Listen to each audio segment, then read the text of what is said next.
ഈശോമിശിഹായിക്ക് സ്തുതിയായിരിക്കട്ടെ. വിശുദ്ധ യോഹന്നാൻ അറിയിച്ച സുവിശേഷം 14-ാം അധ്യായം 21-ാം വാക്യം. എന്റെ കൽപ്പനകൾ സ്വീകരിക്കുകയും പാലിക്കുകയും ചെയ്യുന്നവനാണ് എന്നെ സ്നേഹിക്കുന്നത്.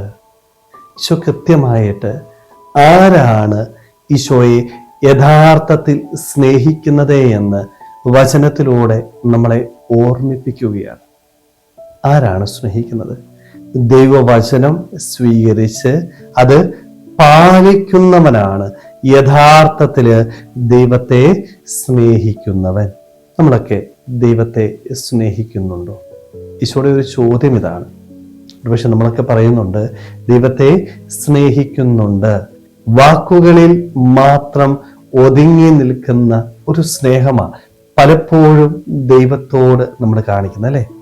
ഈശോയുടെ വചനം നമ്മൾ സ്വീകരിക്കുന്നുണ്ട്. ഇഷ്ടംപോലെ വചനം നമ്മുടെ ജീവിതത്തിൽ നമുക്ക് ലഭിക്കുന്നുണ്ട്. നമ്മൾ അതൊക്കെ സന്തോഷത്തോടുകൂടി സ്വീകരിക്കുന്നുണ്ട്. ഒരുപക്ഷെ നമ്മൾ വചനം വായിക്കുന്നുണ്ടായിരിക്കാം, വിശുദ്ധ ഗ്രന്ഥം മുഴുവനായിട്ട് വായിച്ചിട്ടുണ്ടായിരിക്കാം, വിശുദ്ധ കുർബാന മധ്യേ കേൾക്കുന്ന വിശുദ്ധ ഗ്രന്ഥഭാഗത്തെക്കുറിച്ച് ധ്യാനിക്കുന്നുണ്ടായിരിക്കാം. ഇഷ്ടംപോലെ വചനങ്ങൾ നമ്മൾ കേൾക്കുന്നുണ്ട്. പക്ഷേ രണ്ടാമതൊരു ഭാഗം കൂടി ഈശോ കൃത്യമായിട്ട് പറയുന്നുണ്ട്, അല്ലെ? വചനം ശ്രവിക്കുകയും അവ പാലിക്കുകയും ചെയ്യുന്നവരാണ് എന്നെ സ്നേഹിക്കുന്നത്. ദൈവവചനം എൻ്റെ ജീവിതത്തില് പാലിക്കാനായിട്ട് എനിക്ക് സാധിക്കുമ്പോൾ മാത്രമാണ് ഞാൻ ദൈവത്തെ സ്നേഹിക്കുന്ന യഥാർത്ഥ അവന്റെ മകനായിട്ട് മാറുകയുള്ളൂ. പക്ഷെ നമുക്ക് പരാജയം സംഭവിക്കുന്നത് ഇവിടെയാണ്. ദൈവത്തിന്റെ വചനം കേൾക്കുന്നുണ്ട്, പക്ഷെ പാലിക്കാനായിട്ട് പലപ്പോഴും നമുക്ക് സാധിക്കുന്നില്ല. ഭൗതികമായ നേട്ടങ്ങളുടെയും സുഖങ്ങളുടെയും പിന്നാലെ ഞാൻ ഓടുമ്പോൾ ദൈവവചനത്തിന് പ്രാധാന്യം കൊടുക്കാനായിട്ട് എനിക്ക് സാധിക്കുന്നില്ല. ദൈവത്തെ ആത്മാർത്ഥമായിട്ട് സ്നേഹിക്കുന്നതിൽ നമ്മൾ പരാജയപ്പെട്ടു പോവുകയാണ്. ദൈവത്തെ സ്നേഹിച്ചില്ല എങ്കിൽ എൻ്റെ കൂടെ ഒരിക്കലും ദൈവം ഉണ്ടാവുകയില്ല. കൃത്യമായിട്ട് ഈശോ പറയുന്നുണ്ട്, അല്ലെ?